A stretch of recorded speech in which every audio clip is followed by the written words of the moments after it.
এই বলে দুই বন্ধু পাথর তুলে কুল গাছে ছুঁড়তেই গাছ থেকে বেশ কিছু কুল ঝরে পড়ে। নাড়ু, অনেক কুল পড়েছে রে, তাড়াতাড়ি কুড়োই চল। একে আমার কুল বাগানের কুল এইভাবে ছড়িয়ে পড়ে আছে, নিশ্চয় কেউ কুল পাড়তে এসেছিল, গাছে পাথর ছুঁড়ে কুল পেরেছে দেখছি। ঠিক তখন দুপুর 3:30। কেউ কোথাও নেই। একটা কাক কা কা করতে করতে উড়ে চলে গেল। গোপাল নাড়ুদের বাড়ির কাছে এসে নাড়ুর ঘরের জানলার বাইরে দাঁড়িয়ে নাড়ুকে ফিসফিস করে ডাকতে থাকে। এই নাড়ু, নাড়ু, ঘুমিয়ে পড়লি নাকি রে? তাড়াতাড়ি বাইরে আয়, আজ ওইখানে কুল পাড়তে যাব। নাড়ু তার ঘরে চুপ করে শুয়ে ঘুমোনোর ভান করছিল। গোপালের আওয়াজ পেতেই সে উঠে জানলার কাছে যায়। আচ্ছি আচ্ছি, দাঁড়া, মা পাঁচিল করলে ঘুমোতে, টুপি টুপি বেরোতে হবে। এই কথা বলে নাড়ু চুপি চুপি ঘর থেকে বেরিয়ে পড়ে। আর দরজার আওয়াজ পেতেই নাড়ুর মা শুনতে পেয়ে যায়। এই, লুকিয়ে লুকিয়ে কোথায় যাচ্ছিস? তার মানে তুই ঘুমোসনি এতক্ষণ, ঘুমোনোর নাটক করছিলি?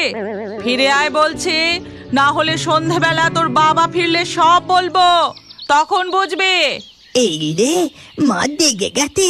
এই গোপাল, তাড়াতাড়ি পালিয়ে চল, আমার মা ডেকে গেছে। এবার কি হবে রে? পালা পালা পালা, তাড়াতাড়ি পালা। এই কথা বলে নাড়ু ও গোপাল দুই বন্ধু মিলে দৌড়ে সোজা গিয়ে পৌঁছায় ক্ষান্ত বুড়ির বাড়ির উঠানে। নাড়ু, ক্ষান্ত বুড়ি মনে হয় এখন ঘরে ঘুমোচ্ছে। এই সুযোগ, আজ আমরা বুড়ির কুল গাছ থেকে অনেক কুল পারবো। তাড়াতাড়ি পাথর কুড়িয়ে বুড়ির কুল গাছে ছোঁড়। ঠিক আছে, তবে এই দেখ আমার হাতের খেল। এই বলে নাড়ু ও গোপাল পাথর কুড়িয়ে নিয়ে ক্ষান্ত বুড়ির কুল গাছে ছুঁড়তে থাকে, কিন্তু একটাও পাথর কুল গাছে লাগে না। তুই একদম নিতানা লাগাতে পারিস না। এই দেখ, এই পাথরটা ছুঁড়ে আমি 10টা কুল পাইবো। এই বলে নাড়ু পাথরটা জোরে ছোঁড়ে, কিন্তু সেটা কুল গাছে না লেগে সোজা গিয়ে পড়ে ক্ষান্ত বুড়ির কুঁড়ে ঘরের চালে। আর সেই আওয়াজে, এই কে রে, কে বাইরে? আমার কুল গাছে পাথর ছুঁড়ছিস? দাঁড়া তো দেখি একবার। এই রে, ক্ষান্ত বুড়ি জেগে গেছে। তুই এমন পাথরটা ছুঁড়লি সোজা ক্ষান্ত বুড়ির ঘরের চালে পড়লো। এবার কি হবে? কি আবার হবে? ক্ষান্ত বুড়ি বেরোনোর আগে আমরা এখান থেকে দৌড়ে পালাই চল। এই কথা বলা মাত্রই নাড়ু ও গোপাল দৌড়তে দৌড়তে বাঁশ বাগান পার করে গিয়ে পৌঁছায় এক কুল বাগানের সামনে। এই নাড়ু, ওই দেখ কত কুল গাছ। হ্যাঁ, তাই তো দেখতে রে, কিন্তু এই জায়গাটার ব্যাপারে তো আমরা আগে জানতাম না। কত সুন্দর লাল লাল কুল। চল, এখানে কেউ নেই, আমরা মজা করে কুল খাবো। এরপর নাড়ু ও গোপাল কুল বাগানের ভিতরে ঢুকতেই সেখানে তারা দেখে মাটির উপর একটি মস্ত বড় কুল। এই নাড়ু, দেখছিস কত বড় কুল? বাবা রে বাবা, কত বড়! এটা কুল নাকি কুলের বাড়ি? হ্যাঁ রে, তাই তো দেখছি। তুই বেশি শব্দ করিস না, তাড়াতাড়ি পাথর কুড়া। এই বলে দুই বন্ধু পাথর তুলে কুল গাছে ছুঁড়তেই গাছ থেকে বেশ কিছু কুল ঝরে পড়ে। নাড়ু, অনেক কুল পড়েছে রে, তাড়াতাড়ি কুড়োই চল। যেই তারা কুল কুড়োতে যায়, আকাশে ঘন কালো মেঘ জমাট বেঁধে শুরু হয় মুষলধারে বৃষ্টি। ঘন ঘন বাজ পড়তে থাকে। এই গোপাল, দল বিক্রি তুলে হলো লে, তল তল পালাই এখান থেকে। দুই বন্ধু সেখান থেকে দৌড়তে শুরু করে। তারপর বাঁশ বাগান পার করে তাদের পাড়ায় ফিরে আসে। এই গোপাল, এখানে তো একটুও পিত্তি হচ্ছে না রে। কি ব্যাপার বলতো? সত্যি বড় অদ্ভুত ব্যাপার। এই নাড়ু, সন্ধে হয়ে আসতে চললো, চল এবার আমরা বাড়ি ফিরে যাই। এই বলে দুই বন্ধু যে যার বাড়ি ফিরে যায়। এরপর ধীরে ধীরে রাত হয়ে যায় আর ওদিকে তখন চাঁদের আলোয় সেই কুলবাগানে দেখা যায় ওই মস্ত কুলটার মধ্যে থেকে এক ডাইনি বেরিয়ে আসে। এ কি, আমার কুল বাগানের কুল এইভাবে ছড়িয়ে পড়ে আছে? নিশ্চয় কেউ কুল পাড়তে এসেছিল, গাছে পাথর ছুঁড়ে কুল পেরেছে দেখছি। একবার যখন আমার কুলের বাগানের হদিশ পেয়েছে, বেটারা আবার আসবে। আমাকে কিছু একটা ব্যবস্থা করতেই হবে। এই বলে ডাইনি তার মস্ত কুল বাড়ির মধ্যে ঢুকে যায়। তারপর তার উনুন জেলে কি যেন একটা তৈরি করতে থাকে। হ্যাঁ, তৈরি হয়ে গেছে। এবার আমি গিয়ে সব কটা কুল গাছের গোড়ায় গোড়ায় এটা ছড়িয়ে দিই। এই কথা বলে ডাইনি তার বাগানে বেরিয়ে তার সব কটা কুল গাছের গোড়ায় ওই জলটি ছড়িয়ে দেয়। এরপর ধীরে ধীরে সকাল হয়ে যায়। নাড়ু ও গোপাল স্কুলে তার বন্ধুদের ওই কুল বাগানের কথা বলে। আজ আমরা সবাই স্কুলের ছুটির পর ওই কুল বাগানে কুল পাড়তে যাব, ঠিক আছে? স্কুলের ছুটির ঘন্টা পড়তেই তিতলি, নাড়ু, গোপাল, বানি সবাই মিলে যায় ওই কুল বাগানে। তারপর আরে এখানে কত কুল গাছ! আজ তো আমি অনেক কুল খাবো। এই গোপাল, তাড়াতাড়ি কুল পাড়। এরপর নাড়ু ও গোপাল পাথর ছুঁড়ে অনেক কুল পাড়ে। তারপর তারা সেই কুল কুড়িয়ে খেতেই বাহ, কি সুস্বাদু, কি মিষ্টি কুল! এর আগে এমন কুল আমি কখনো খাইনি। তুই ঠিক বললি তিত, এই কুলে একটুও টক নেই। হ্যাঁ, সত্যি। তারা সবাই মিলে পেট ভরে কুল খেতে থাকে। যত খায় ততই যেন তাদের মন আর ভরে না। ওদিকে ওই মস্ত কুলবাড়ির ভিতর ডাইনি বসে বসে খা খা, আরো কুল খা। যত খাবি তত তাড়াতাড়ি। এই বিকেল হয়ে গেছে, এবার সন্ধ্যা হয়ে যাবে। চল আজকে আমরা বাড়ি ফিরে যাই। কালকে স্কুলের ছুটির পর আমরা আবার এখানে এসে কুল পারবো, কেমন? হ্যাঁ, তুই একদম ঠিক কথা বলেছিস। আমরা এবার থেকে রোজ এখানে আসবো।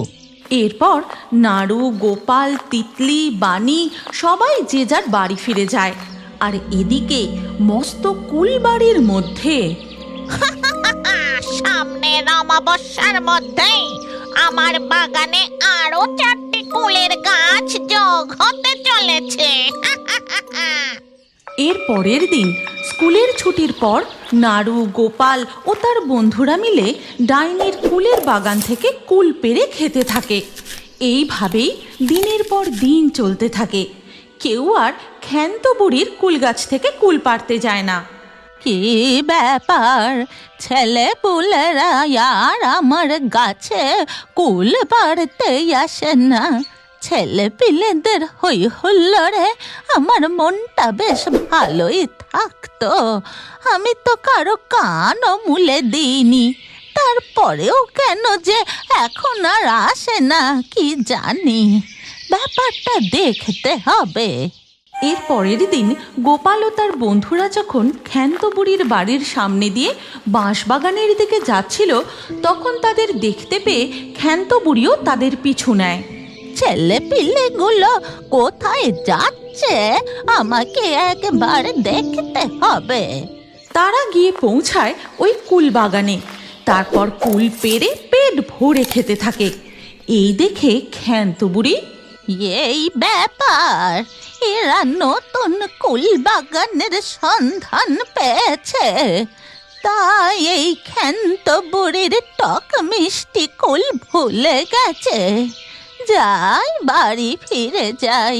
মনে মনে এই কথা বলে ক্ষান্ত বুড়ি তার বাড়ি ফিরে যায়। এরপর ধীরে ধীরে রাত নেমে আসে। ওদিকে অমাবস্যার ঘুটঘুটে অন্ধকারে ডাইনি আমার কুলের বাগানে আরো 4টি কুলের গাছ যোগ হলো। এর পরের দিন সকালে ক্ষান্ত বুড়ির কানে আসে গ্রাম থেকে 4টি ছেলে মেয়ে নিখোঁজ। তারা নাকি স্কুল থেকে আর বাড়ি ফেরেনি। এ কি সর্বনেশে কাণ্ড! তার মানে ওই ছেলে পিলেগুলো কালকে তাদের ঘরে ফেরেনি নাকি? ওখানে গিয়ে দেখি তো একবার। এরপর ক্ষান্ত বুড়ি ওই কুল বাগানে যায়। সেখানে গিয়ে সে কাউকেই দেখতে পায় না, শুধু দেখতে পায় 4টে গাছের গোড়ায় 4টে স্কুলের ব্যাগ পড়ে রয়েছে। আর তখনই নজর যায় ওই বড় কুলটার উপর। বুঝেছি বুঝেছি, এই সবই ওই কুলের মধ্যে সংসার পেতে বসা ডাইনির কারসাজি। দাঁড়া ডাইনি, আজ তোর একদিন কি আমার একদিন। আমি যেটুকু মন্ত্র শিখেছিলাম আজ তা দিয়েই।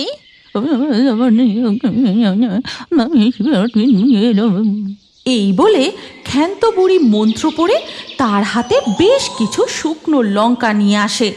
তারপর সেই লঙ্কাগুলো ডাইনির কুলের বাড়ির মধ্যে ছুঁড়ে দেয় আর মন্ত্র পড়ে লঙ্কাগুলোয় আগুন ধরায়। ওরে বাবা রে, কে লঙ্কার ধোঁয়া দিলি রে?